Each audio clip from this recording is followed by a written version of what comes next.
Yo,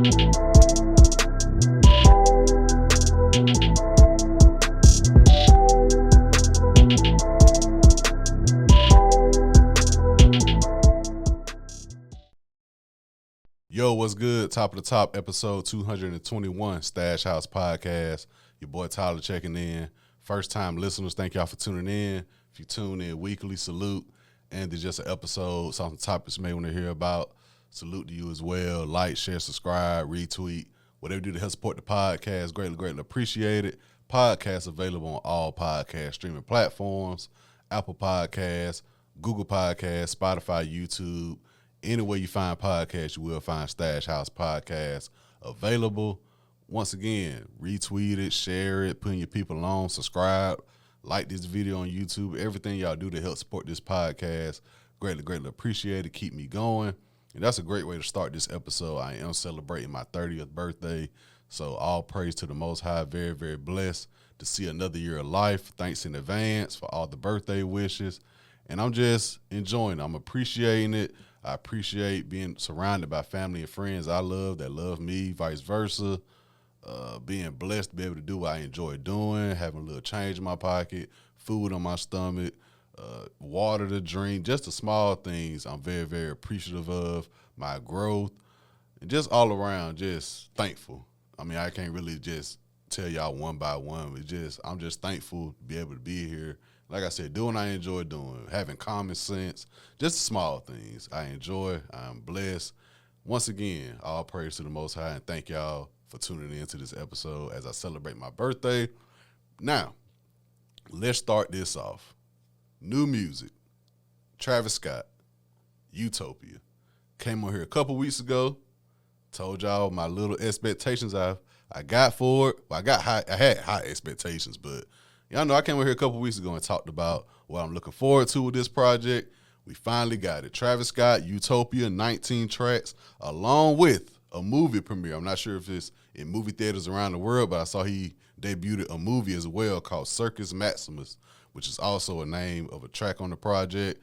I'm guessing it's like a short film maybe of Utopia, a visual aspect of things. I would love to see it just to get a better vision of the project, but he also dropped the movie as well with the project. 19 tracks, a laundry list of features and production work on this project. Let's start with the features. We got Casey, Tizo Touchdown, Sampha, Bon Iver, Drake, Playboy Cardi, Sheck West, Beyonce, Rob 49, 21 Savage, The Weeknd, Sway Lee, Young Lean, Young Thug, West Side Gun, some old guy that's listed on the track Love, Bad Bunny, Future, and SZA. And for production, the producers that worked on this project, Travis Scott, Metro Boomin, Mike Dean, Kanye West, The Alchemist, Guy Manuel of Daft Punk, Boy Wonder, Binks, James Blake, Wheezy, Wonder Girl, Alan Ritter, Justin Vernon, Tay Keith, Coleman, Vinyls, Oz, and Jahan Sweet. So salute to everybody that worked on this project with Trav. 5 years, I'll say, in the making since we got Astroworld. I'm not sure how long he's been working on this project, but it's been 5 years since Astroworld. We finally got Utopia, so let's get right on into it. My overall thoughts on this project. For one, I am glad I went into this project with an open mind. I'm glad I went into it with an open mind. Like I said, I had high expectations, but that just coming from Trav having a great catalog of music and seeing, well, how he's going to try to one-up himself this go-around. But in terms of sound and everything, I kept the open mind. That really paid off, in my opinion. I had a few weekend listens. Of course, Friday, the majority of music I listened to came from this Utopia album. I listened a little bit on Saturday, of course, after the fight and everything. And I listened to it a little bit before I came in today to record. So I got a good grasp on how I feel about the project, and I feel comfortable on just telling y'all how I feel about the project. So let's get right on into it. I take this Utopia album as maybe the start of a transitioning period for Trav. I'm not in terms of production or anything. It just, I feel like he may think it's time to shake it up a little bit. And I had to go back and do a little research. It's been 10 years since he probably dropped Upper Echelon. And I think that's kind of the start of him catching his groove in the music business in terms of him being the artist. 10 years of Upper Echelon. From then, we got Days Before Rodeo, Birds in the Trap, Astro World, countless performances, features, kind of bringing in the new wave in terms of how artists make music in the studio and everything. You hear a lot of his influence on artists still. I think he may just think it's time for a shift. And I take this album as him paying homage to start off with. And I say that because you hear I hear personally, a lot of rodeo. I hear a lot of Days Before Rodeo. And, of course, you hear people saying you hear a lot of Yeezus influence, which I agree with. But even when you think about that, when Kanye was making Yeezus, his videos, his pictures and all that to back up what I'm saying. When Kanye was making Yeezus, he brought in some new young guys who nobody ever heard of really for some new ideas. Because even Kanye was at that point was like, you know what, I'm going to come with something new. When Yeezus first dropped, you had people like, Kanye, what is this? And, of course, that's when the whole thing of Kanye, oh, y'all don't get it. Y'all going to understand it 10 years from now. And fast forward, we seeing it 10 years from now. But when he was making Yeezus, he brought in some new young guys nobody ever heard of, including Travis Scott. It's all on interviews. A little research don't hurt. So I see this as him paying homage. Personally, for me, I didn't hear too many songs on this project that made me a fan of Travis in terms of the psychedelic, the ragey, the demon sounds even. Like, you don't hear a demon sound until track 7. And that's why I want to start with talking about this album. The first 6 songs, for me personally, was a roller coaster. I was like, okay, I see what you're doing, but let me at least make it to the part because he don't put the feature list on his projects on the streaming services. And that's another thing about brand loyalty. I really don't. I know he's going to have features, but I'm listening to it for Travis Scott. Like, the features don't make me listen to Travis Scott album. I'm listening to the album for Travis Scott. So by the time I listened to the project, the feature list was already out. So I was like, okay, the first 6 songs, when I got like the track 4, I was like, let me at least make it a track 7 to the Drake song. I saw the Drake feature. Then after the Drake feature, I saw the Playboi Carti feature. After the Playboi Carti feature, I saw Beyonce. Then I saw 21. So I was like, let me at least make it to this batch. And that's the thing about listening to full-length projects. You know it's a marathon. It's like, okay, 19 songs. I'm on track 4. I really haven't heard nothing that got me going crazy yet because, like I said, I got high expectations. To start off Astro World, you started off with Stargazing. With this song, with this project, the what's it called, Hyena, I was like, okay, clearly this is Yeezus influence. From the first beat drop, I hear Yeezus. So I was like, okay, I'm gonna make it throughout the project, but these first 6 songs, Thank God and My Eyes grew on me within the first 6. But overall, my first few listens, the first 6, for me personally, it's not the Trav I run to. You know what I'm saying? Like I said, Trav been around since Yeezus. He was helping on Yeezus. So you got some people in his fan base who familiar with that, who enjoy that type of music. I'm just not one of them. You know what I'm saying? I go for the psychedelic, the ragey, the demon sounds. I feel like within the first 6 songs, I didn't even hear an ad-lib. And Trav is known for his ad-lib. So I took that as more of him paying homage, but at the same time, it's like, yeah, I'm paying homage to what I did back then, but the landscape of artists nowadays, a lot of them can't do that. Maybe just Trav and Kanye. Not too many artists can do what he did within the first 6 songs. So at the same time, it's not for me, but he's still showing he's different than the rest of the artists that's out nowadays. Like, not too many artists can do what he did within the first 6 songs, even if I don't really enjoy it. But Thank God and My Eyes did grow on me. So let's get to what I enjoy about this album. Let's start with that. That's really the only, grip I got with this project, the first 6 songs, and the fact that Don Toliver is not featured. But let's get to what I love about this project. Starting with track 7, Meltdown. And this may be a hot take.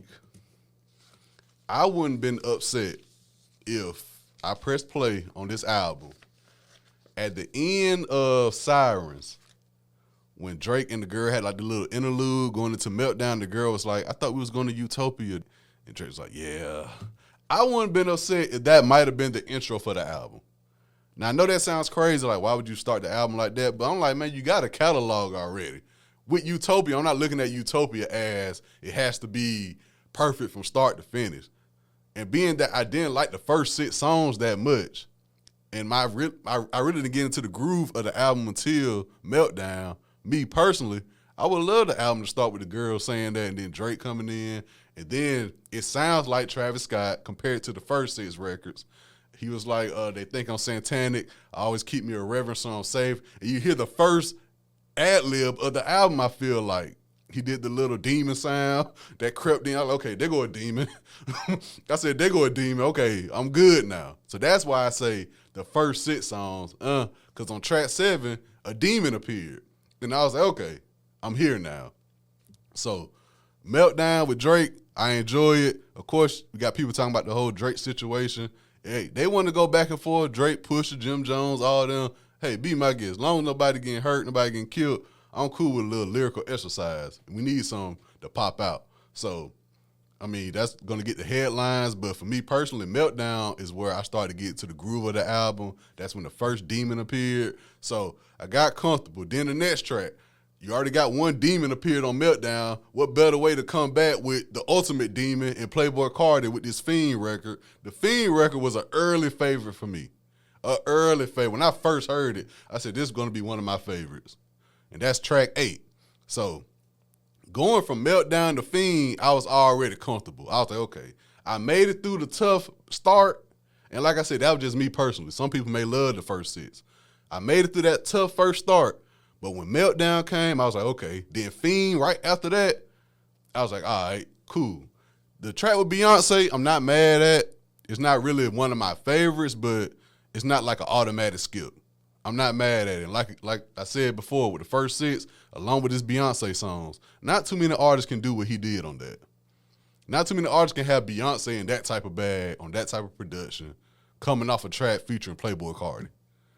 I just don't see it. So the track with Beyonce, Del Resto, I'm not mad at it, but it's not one of my favorites. I like the I Know record, Utopia Twins with Rod 49 and 21 Savage. Once again, I am so glad. It was about a month ago, I would say. I listened to the Rod 49 project he dropped. So I was familiar with him. So when he came in, unorthodox, Louisiana artists, I don't think get enough credit for their unorthodox style. I'm not going to say just New Orleans. I'm going to say Louisiana all around the board. So that unorthodox Louisiana, Rod 49, I knew exactly who he was. I like, okay, Rod 49, and then 21 going to do what 21 do. 21 on features, it's kind of hard for him to miss. So, like I said, I'm going to keep on going back to the first 6 because when I say it was tough for me to get through, it was tough for me to get through. I'm being honest with y'all. So, going from track 7, Meltdown, okay. Fiend, okay. Beyonce, not my favorite, but at the same time, not mad at it. I Know, a good calm down period. Utopia Twins, turn it back up. Circus Maxima, I like it, but I think The Weeknd saved it. Circus Maxima, he started with going back to the first 6 songs with the Yeezus sound, but then The Weeknd came in. I was like, whoa. The Weeknd and Trav, when they get together, just them two, they chemistry, hey, you won't hear no complaints from me. So The Weeknd, in my opinion, kind of saved Circus Maximus. Parasail, I wasn't too crazy about. I see people like that Schizo song with Thug. I don't think that last Trav, like I said, I don't really like Trav rapping like that, but some people enjoy it. But for me, I think that song was a little bit too long for that last verse. If I think, that last verse, I was like, okay, probably could have dealt without it, but I see why he did it. Lost Forever, another feature, Westside Gunn. I'm a Westside Gunn fan, so just hearing Westside Gunn on this project, I was happy with. On the Alchemist beat at that. Y'all know that's my lane, so I can't say too much about Lost Forever. I enjoy that song. Love, not too much. K-pop, that's a Bad Bunny song. The last 2 songs on the project, Telekinesis, featuring Future and SZA. Let's just stop right there. Let's stop. Telekinesis, Future, SZA. Why is this song the second to last song on the album? I would have definitely preferred to hear this song like number 3 or 4. When I got to it, I was like, yo, you cannot. I mean, that's the gift of having people listen to your full-length project. But that song is too good to have at the very, very end. And he does this. He did it with Astroworld, Houston Fornication and all. Like, he does this. I'm like, fam, you need to put some of the songs that got that heat to it. And like I said, going back, the first 6 songs, yo, I would have loved to hear this song break up, like just separate that, you know what I'm saying? But Future, SZA, Travis, I did not expect them 3 to make a song that good. Telekinesis, one of my favorites as well. That song should have been very, very early on in the album.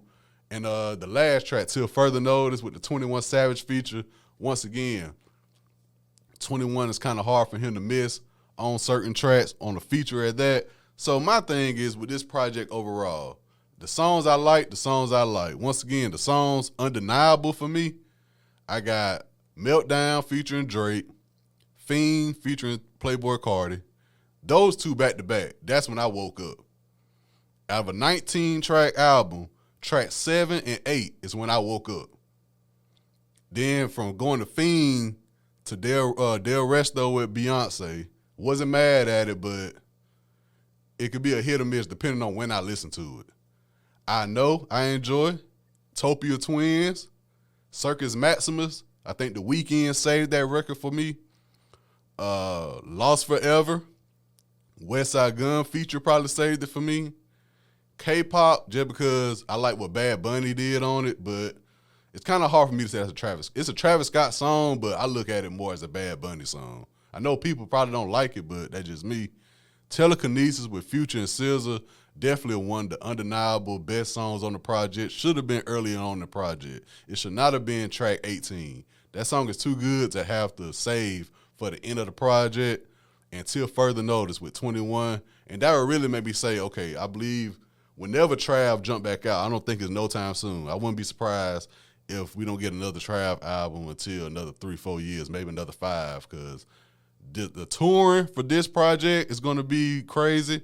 Definitely, I can see this going overseas. I see why he wanted to do the show in Egypt. Shout out to my boy Michi. He brought this up on Instagram. He was like, I can see why he wanted to do a show in Egypt for this album. And that's why I go back to the first 6 songs. Like I said, it's not for me, but I clearly see how the Egypt and all that worked out. And he's saying he's going to do more shows in certain locations, I'm guessing, before he starts touring for this project. So, and even like I said, with the first 6 songs, thank God, and my eyes grew on me as well. But overall, I'm not mad at this project. It definitely takes some listening to. Like I said, this is not the project. I would say if you want to get licked on Travis, if you want to get hooked on Travis Scott, go to Utopia, because to understand Utopia, you kind of got to know the start. That's why I really took. I was like, yo, it's one thing to have an album come out. Let's say, for instance, he have an album, Utopia come out. It's the psychedelic, the ragey, the demon sounds I love. Of course, I'ma like it. It's different the way you go to another sound, not another sound, but go back to the sound I'm really not a fan of. Make me sit through that sound just to get to what I kind of enjoy from you. And then when you get to the Meltdown and you get to the Fiend, I'm like, okay, it's sprinkled in there. That Fiend is going to go crazy live. I don't think we ever saw Travis Scott and Playboi Carti on the same stage. That Fiend is going to go crazy live. So, overall, Trav, I mean, you got to salute him. You got to salute him. Like I said, the only knock I got on this album, no Don Toliver, and the 6 songs to start, that just me. That just me. But I'm sure people are enjoying this album from front to back. Check it out if you haven't already. Check it out if you haven't already. This is a great album for people to say, oh, if you like this, you'll love Rodeo. If you like this, you'll love Days Before Rodeo. Not too much Birds in the Trap on here. Not too much Astro World on here. This is definitely old Travis Scott when he was linking up with Kanye as a kid, linking up with Kanye and Jay-Z for Watch the Throne. It reminds me of that Trav more than Birds in the Trap and Astro World. It goes back to the beginning. And as an artist, you got to commend him for doing that. You got to commend him for saying, oh, if you like this, don't go back to my last album. Go back to when I first came out. When I was the unknown guy, people didn't understand my sound at the time. And now my sound is the sound. Now that my sound is the sound, out of then 10 years of raging, now I'm about to transition to another period where the rest of the field, not too many of y'all can do what I do. You know what I'm saying? So I got to salute Trav, salute to his team. I might, depending on, like I said last week with these concerts, the prices and everything, I'm going to see what he does touring-wise, because I got to see that Fiend live. I got to see Fiend live, man. That's the one. That's the one. Like, when I say that's the main point I want y'all to get from this breakdown of Utopia, this small breakdown I did of Utopia. Just know, the first 6 songs, I was like, okay, what's going on? Track 7 and 8, I was like, okay, this is what I've been waiting on. And then from there, it's kind of what you prefer. Like I said, Schizo, I would have been fine with not having that last verse. The Beyonce track, hit or miss. Parasail, I could have did without. Parasail, it was him trying to get into that vibey, that psychedelic world I talk about with him, but Astro Thunder is the pinnacle. Skeletons is the pinnacle for that psychedelic world for me to smoke some, drink some, pop one. If you're not going to go in that lane with the psychedelic, Parasail does not even come close, in my opinion, to those records. But first 6, hey, I'm going to pay homage to what got me here. If you like it, check out the Rodeo, check out the Yeezus. He was around during that time period.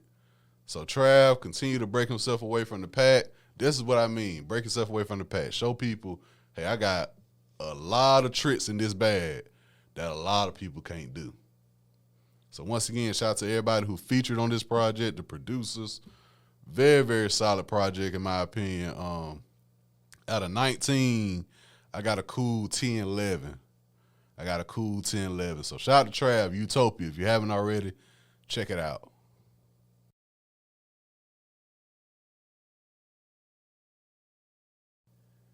And to finish this episode off, we got WWE SummerSlam coming this Saturday. Going to give my predictions on that.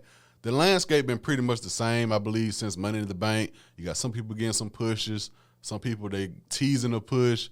And some people, the people who are in the mix are not even on the card at the moment. But to start things off, they did announce a Battle Royal is going to happen. So I figure the people who you've seen around but not on the card, they will be included in this Battle Royal match. I'm sure it's going to be Raw and SmackDown, maybe NXT people as well. But to announce this Battle Royal on SmackDown, it was a LA Knight and Sheamus promo in the office. And the thing about it, LA Knight is somebody the fans are getting behind. He's probably one of the more popular superstars right now. They say his merchandise is selling crazy. I think like 4 shirts are in the top 10 or something like that right now, if I'm not mistaken. So fans want to see him get that push, but they just not doing it yet because people thought a couple weeks ago he was going to be in contention for the U.S. title, but that's not the case. And I take it, for one, like I said, at WrestleMania, they was chanting his name out. You can see it on television. They happen when he come out to do a promo or a match or anything. But I just feel like they haven't showed enough him in ring to get that push.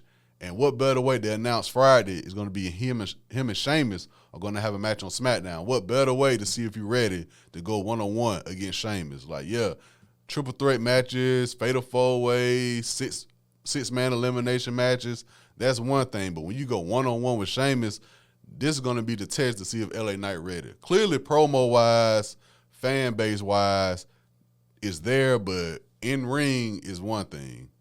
You know what I'm saying? In-ring is one thing. So we'll see. A lot of fans are worried that he's going to be placed in the same position that Zack Ryder was and Dolph Ziggler, where, yeah, we know y'all enjoy this person. We're going to push him late just to shut y'all up. Then we're going to have him start losing. So at the time, that's really the energy I see now around LA Knight. The fans love him, but they feel like the company is just going to say, okay, here y'all go, down, be quiet, then have him start losing again. So in my opinion, I'm a fan of LA Knight. My boy Zoe and Price told me they don't see it in him yet. What better way to see if he's ready to go one-on-one with Sheamus? If he show out well against Sheamus, win or lose, I think he's going to get it. But if we don't see it in that match, then I don't know what's going to happen. He got to have a great performance against Sheamus to get that push, I feel like. So we'll see how it goes. But I do have whoever wins that match going to win the Battle Royal, because I think there was like whoever wins going to have a great position in the Battle Royal, something like that. So either LA Knight or Sheamus. I'm going to go with LA Knight just to have, you know what I'm saying, stay on put with him getting that push. Next up, we got Ronda Rousey versus Shayna Baszler. They was a tag team. They were the tag team champions at one point. Like I said, that whole tag team division, the women's, is in disarray right now. But they broke them up. I feel like just to have more competition for Rhea. I'd like to see Shayna win this match because I feel like she'll be a great opponent for Rhea down the line. So I'm not mad at them breaking up Ronda and Shayna because I see Shayna definitely more as a solo competitor. I mean, she was dominant at her time in NXT. So have Shayna win this match, and further down the line, let's get Shayna versus Rhea. Also, we got Logan Paul versus Ricochet. I got Logan Paul winning this match. He has great performances within the past few events. WrestleMania against Seth Rollins, Royal Rumble, Money in the Bank. But they all been in losing efforts. I feel like to keep him legit, if you want to say, you got to have him win a match. You know what I'm saying? Have him win a match, and I think he's going to beat Ricochet. It's going to be a very, very exciting match. A lot of spots. Very, very exciting match. I'm looking forward to it. But I think Logan Paul is going to get the victory with that. Next match, we got Gunther versus Drew McIntyre for the Intercontinental title. I think this is going to steal the show. Gunther is known for stealing the show. He might be, if Shawn Michaels want to lend that showstopper nickname, I think Gunther might be the next person in line because Gunther will steal the show with his matches. It's going to be a great match. My thing about Gunther, at the time, he's held the belt now for over 400 days. Great title defense. It's not like he's just walking around with the belt. He's been defending the title and everything. But like I said, in terms of the undisputed title picture, Gunther is at the top of my list to win one of the big dog belts very soon. So I think he's going to get through Drew McIntyre with SummerSlam. But I think around Survivor Series, Royal Rumble time, they may try to put Gunther in that position for one of the big dog belts, maybe a Royal Rumble victory or something like that. So, but at the same time, I'm not saying he can drop the belt because I go back to the Ultimate Warrior theory. You can have the guy with the Intercontinental belt face the guy with the World Heavyweight Champion, have him have both titles, but we'll see. But Gunther, Drew McIntyre might be the show stealer in my opinion, but I got Gunther coming out on top with that. Next up, we got the SmackDown's women's title triple threat match. We got Asuka versus Bianca versus Charlotte Flair. Another situation where when it comes to creative and everything, I just don't see it. You have a triple threat match, but the storyline is more about the other two competitors than it is the women's champion. It's been more about Bianca Belair and Charlotte Flair, who are two great, women competitors. I'm not mad at it, but I feel like Asuka is going to sneak away with this victory. Of course, you got Io Sky lurking around with the women's Money in the Bank briefcase. I still want to see Asuka versus Io Sky. That's just me. My mind is set on having Asuka versus Io Sky, so I think Asuka is going to come away with that victory in the triple threat match. Next up, we got Cody Rhodes versus Brock Lesnar in the rubber match. They've each won one match against each other. Brock Lesnar shows up at SummerSlam. Like how you got Undertaker and Shawn Michaels and John Cena who perform well on certain stages. SummerSlam is Brock Lesnar's stage. So I wouldn't be surprised if Brock Lesnar, matter of fact, I'm going to say Brock Lesnar wins just so you can have Cody pick up momentum later on down at Royal Rumble or Survivor Series. Kind of in the same boat as Gunther. I think you just need to wait, have Cody lose this match, then pick up steam later on in the year heading into the Royal Rumble and eventually maybe WrestleMania if that's the route they want to take. But Brock Lesnar shows up. If Cody does win, it's not going to be in the easy win. It may get a little bloody. He may start limping out. Brock Lesnar been teasing breaking his arm, something like that. Hey, it can get interesting. But I got Brock Lesnar winning. It might not be the popular prediction, but Brock Lesnar shows up at SummerSlam. So I'm going to go with Brock Lesnar in that match. Next match, we got Seth Rollins versus Finn Balor for the World Heavyweight title. I got Finn Balor winning, but this is what I want to talk about, the Judgment Day. I got Finn Balor beating Seth Rollins. Kind of odd because Seth Rollins just beat him at Money in the Bank. And now you're doing this whole, I want a rematch. You beat me 7 years ago. It's like, fam, we get it. So, obviously, I think Finn Balor is going to win this match, just the way they're setting it up. But this Judgment Day push, that's been my thing for the past 2-3 weeks. This obvious push they're doing for Judgment Day is word that after the Bloodline story, they want the Judgment Day storyline to be that next big storyline in the company. And I just don't see it. I think it could be presented a lot better, and it's just not believable to come right after the Bloodline storyline, in my opinion. For one, Finn Balor and Damian Priest. Let's say Finn Balor do beat Seth Rollins. So now, obviously, the storyline may be, well, is Damian Priest going to cash in on Finn? Because he's not going to cash in on Roman Reigns or Jey Uso, I don't feel. Why would you have him go to SmackDown when the Judgment Day is on Raw? That's one thing. I don't think he's going to cash in on the NXT champion, Melo. I don't think he's going to cash in on Austin Theory. Or he might, well, if you want to throw a curveball in it, like I said with Gunther, if you want him to cash in on Gunther, but that kind of defeat the purpose of having a briefcase to cash in on the secondary title. So obviously the storyline is going to be, well, will he cash in on Finn? I think that's going to get kind of old kind of quick. Like people were saying the whole thing with Evolution back in the day. But I'm like, fam, y'all got to realize, and that's being a fan of wrestling. I'm not a wrestling historian. I just know a lot of wrestling. I'm not going to put historian. But y'all got to go back and watch some of that stuff from back in the day that we try to bring up and reference nowadays. That Evolution breakup didn't make no sense. Why would you have Randy Orton beat Chris Benoit after Chris Benoit just won at WrestleMania? He lost it at that SummerSlam. And then be like, well, Randy Orton wasn't ready. He was cocky, backstage antics and everything. But why would you give him the belt anyway? So you got him the belt. You realize he just wasn't mature enough to be the world champion yet. Then you had Triple H turn on him. So Randy Orton was out of Evolution. The Batista thing I'm not mad at. The Batista thing I wasn't mad at because clearly it was on the three of them left. Batista won the Royal Rumble in scandalous fashion, if you want to say. But it just wasn't set up to where it made perfect sense with Evolution, the whole breakup of Evolution. And Judgment Day doesn't have nearly, I think, as much prestige as Evolution had, in my opinion. Finn Balor, if he wins the belt, you got to get him a respectable title run. Damian Priest has gotten better, but the thing with Dominic going to NXT, I'm not mad at him in NXT, but you're giving him the belt, the North American title. It's overshadowing Melo, who's the NXT champion. You got you sent Dom to NXT, but he's on Raw, NXT, and SmackDown. Rhea just been holding the belt since WrestleMania. Oh, well, she beat Natalya. Natalya ain't been popping since Nexus was around back in 07, 08 or something like that. 09. So it's like, I just don't see it yet. And the push is kind of forced. It's kind of forced. Y'all saying, well, Dom, he's getting booed. I'm booing him because he's trash. Send him to NXT. He needs some development.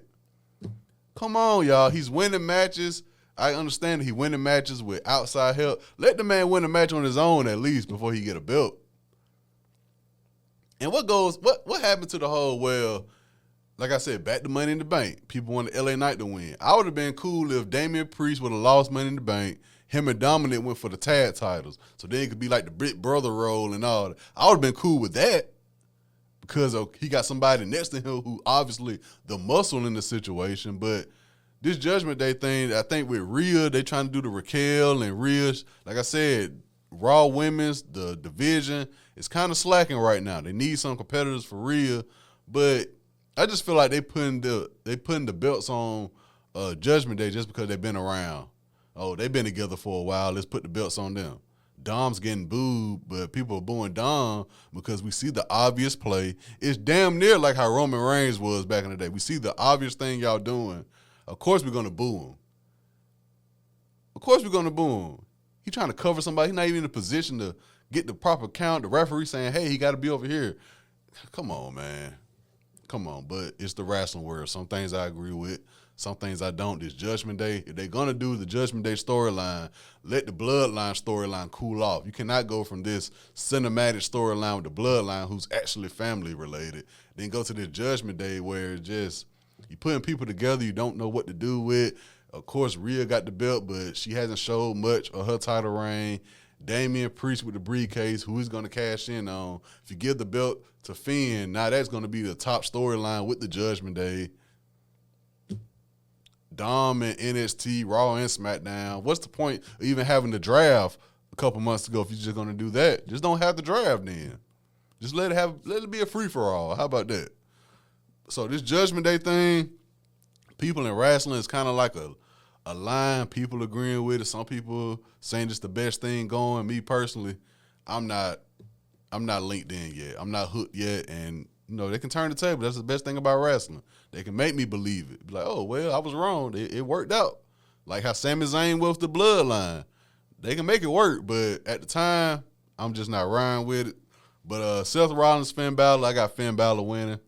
And Roman Reigns, Jey Uso, Tribal Combat. If it's any other time to take it off of Roman, it's been Jey Uso. People have been saying that for the past few months. I just don't think they have any plans. If Jey were to win, I don't think they have any plans with him. Jimmy's out for the time being. I'm not sure how long Jimmy Uso is out. That's another thing that plays a role, but I don't think they have any. If he were to win, I don't think they have any plans for Jey Uso as undisputed champion.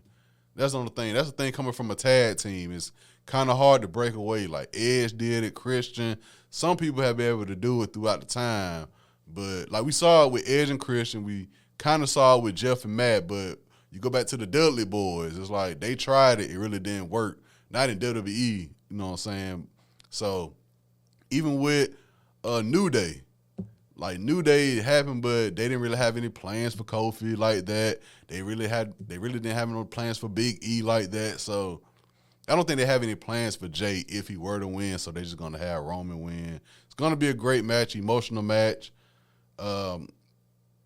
Will Solo turn? Because I feel like now it's a great time to have Solo pop out, maybe have Solo versus Roman eventually. Why we never get like Jey versus Solo? Like why we never got that? Even with Judgment Day, why we never get like Judgment Day 4-man tag match, have Judgment Day and have 3 men and another woman face? Why we don't get those no more? 6-man tags. Like, why we don't get that as often like we used to? But I got Roman Reigns beating Jey Uso. So my predictions for SummerSlam, the Battle Royal, I have LA Knight winning. Ronda Rousey, Shayna Baszler, I have Shayna Baszler winning. Logan Paul, Ricochet, I got Logan Paul. Gunther, Drew McIntyre, I got Gunther. Asuka, Bianca Belair, and Charlotte Flair, I got Asuka winning. Cody Rhodes versus Brock Lesnar, I got Brock. Seth Rollins versus Finn Balor, I got Finn. And the main event, Roman Reigns, Jey Uso, I got Roman Reigns winning that match as well. So this has been episode 221, Stash House Podcast. Thank y'all for tuning in. Go have a great work week. Kids going back to school very, very soon, so parents get ready for that. Hope everybody had a safe week, a safe weekend. Continue to do the same. Keep me in your prayers. I'll do the same for y'all. Salute.